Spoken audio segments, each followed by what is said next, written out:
Before we dive into the chilling mystery of a life cut short, don't forget to subscribe, hit that like button, and comment below, because some secrets are darker than you can imagine, and you won't want to miss a second of this.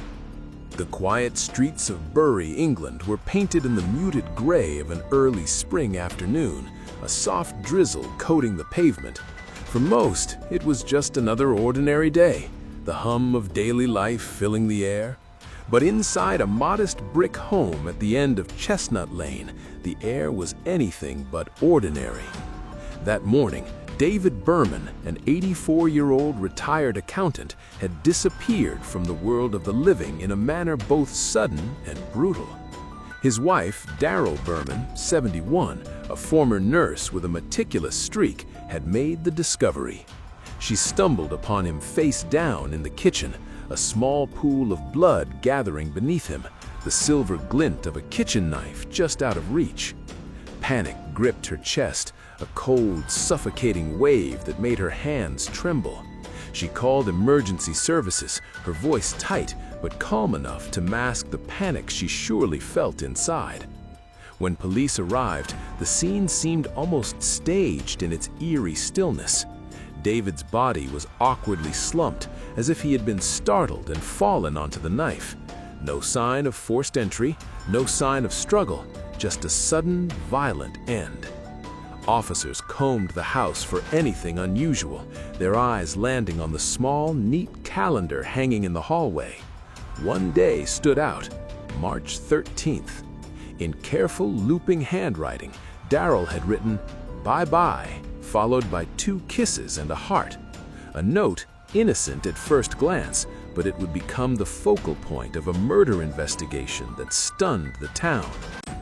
Detectives began interviewing neighbors, piecing together the mundane details of the Bermans' lives.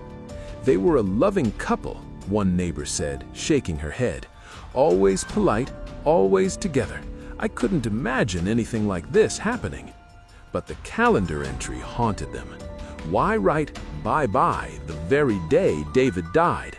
And why in such a personal, intimate way, rather than the ordinary reminders and appointments that filled the rest of the calendar? Forensic teams meticulously documented the scene. Every fingerprint, every footprint, even the angle at which the knife had pierced the linoleum floor, everything was analyzed for clues. Yet, despite the scrutiny, the scene seemed to offer no clear answer. Was it an accident, as Daryl insisted, or was there something far more sinister behind her carefully crafted calm? Then, in the dim light of the evening, officers found something that turned the case on its head. A small, crumpled note hidden beneath the sofa cushions. It was torn, faded, and only partially legible, but it hinted at secrets, whispered threats, and a life lived in shadows. The handwriting was unmistakably Daryl's.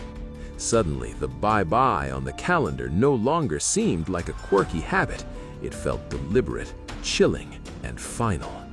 As investigators traced the timeline of David's last hours, a pattern emerged, a sequence of small, peculiar actions, a trail that hinted at intent. But the most shocking discovery was yet to come. Behind a locked drawer in David's study, police uncovered a set of documents that hinted at a disrepute, a secret that David had guarded jealously for decades. A secret that, once revealed, would cast everything about this seemingly peaceful household in an entirely new, terrifying light. The case, initially thought to be a tragic accident, was quickly turning into something far more sinister. And as detectives pieced together the last day of David Berman's life, one question loomed over them all. Was bye-bye a casual note, or the final message before a murder that no one saw coming? But when they opened the locked study drawer, what they found changed everything. The discovery of the hidden documents in David Berman's study sent shockwaves through the investigation. What had appeared at first glance to be a quiet domestic tragedy now reeked of secrecy and deceit.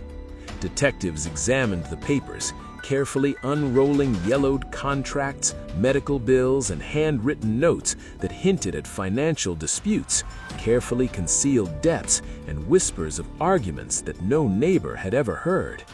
Each page suggested tension lurking behind the calm exterior of the Berman household. Daryl Berman maintained her composure during questioning, insisting that the documents were mundane, part of a lifetime of meticulous record-keeping. But the detectives weren't convinced. The calendar entry, "Bye-bye," loomed over every theory. Was it a simple farewell, as she claimed, or a sinister signal? Forensic teams dug further into the kitchen scene. The trajectory of the knife, the lack of defensive wounds on David, and subtle traces of blood that suggested slight movement before death all painted a confusing picture. Experts argued over whether it was a tragic accident or something far more calculated. Every detail seemed to contradict the next, leaving investigators frustrated and the town unrested. Neighbors began whispering, and journalists descended like vultures, hungry for the story behind the bye-bye note. Friends of the Bermans described them as devoted, polite, and kind, making it nearly impossible to reconcile the image of a loving wife with the possibility of murder. But some acquaintances hinted at tension, subtle but persistent, between the couple, and unease beneath the surface that now demanded attention. Meanwhile, detectives discovered another troubling clue. Security footage from a nearby corner store showed Daryl leaving the house at an unusual hour the night before David's death. She claimed it was to buy supplies for dinner, but the timestamp and the lack of any purchase raised questions. Every step she took seemed calculated, every alibi scrutinized under the harsh lens of suspicion. And then came the tip that would turn the investigation upside down. A former colleague of Daryl's revealed that she had once expressed strange fascination with the concept of final messages and the power of a last note. Though it seemed abstract at the time, in the context of David's death, it now appeared eerily prophetic. Was the calendar entry a casual habit or something darker, her own premeditated signature on a crime yet to unfold? Detectives began reconstructing David's final hours with forensic precision. They recreated the kitchen scene, examined the knife's angle, and analyzed every footprint, every smear of blood. A troubling pattern emerged, one that suggested the presence of unseen forces shaping the final moments of his life. But no one could explain the motivation. What drove a wife, once devoted and caring, to allow or orchestrate such a horrific end? As investigators dug deeper, they found something even more shocking hidden in the Berman home. A second calendar, tucked behind a cabinet filled with cryptic markings and dates highlighted in red. Each date corresponded to moments of tension or private arguments, and March 13th, the day David died, was marked more boldly than any other. The implication was unmistakable. Someone had been counting down to this day. The net was tightening around Daryl Berman, but the question remained: was this a murder planned long ago, or a tragic accident twisted by circumstance into something unthinkable? And then came the call from the coroner. Traces of a rare substance on David's knife wound, something that suggested the final moments had been manipulated. The investigation was no longer just about motive, it was about method, and the chilling realization hit detectives like a blow. David Berman's death was far from straightforward. Every answer uncovered only led to more questions, and the quiet streets of Bury now seemed sinister, hiding secrets that had festered for decades. And just when the team thought they had a breakthrough, a key witness went missing, vanishing without a trace, leaving behind only a note that simply read, "Some truths are better left buried." The disappearance of the key witness threw the investigation into chaos. Detectives combed the town for days, tracing every known connection, every phone call, every bank transaction. But it was as if the person had evaporated into thin air.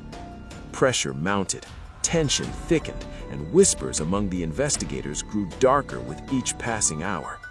They knew that the truth about David Berman's death lay buried somewhere inside the quiet home that had once seemed so ordinary. Inside that home, Daryl Berman remained calm, too calm, some officers noted. She continued her daily routines with an unsettling precision, tending to the house, cooking meals, and answering questions in rehearsed, measured tones. Yet the detectives could see the cracks, a flicker in her eyes, a hesitated pause, a small tremor in her hand when the topic of March 13th arose. Each moment felt like walking a knife's edge. Then, forensic experts delivered their final report. The knife wound, previously thought to be accidental, bore microscopic traces of a substance that could not have been there naturally. A combination of oils that slowed David's reflexes, likely administered in his food or drink before the fatal incident. The revelation was staggering. This was no accident. This was planned.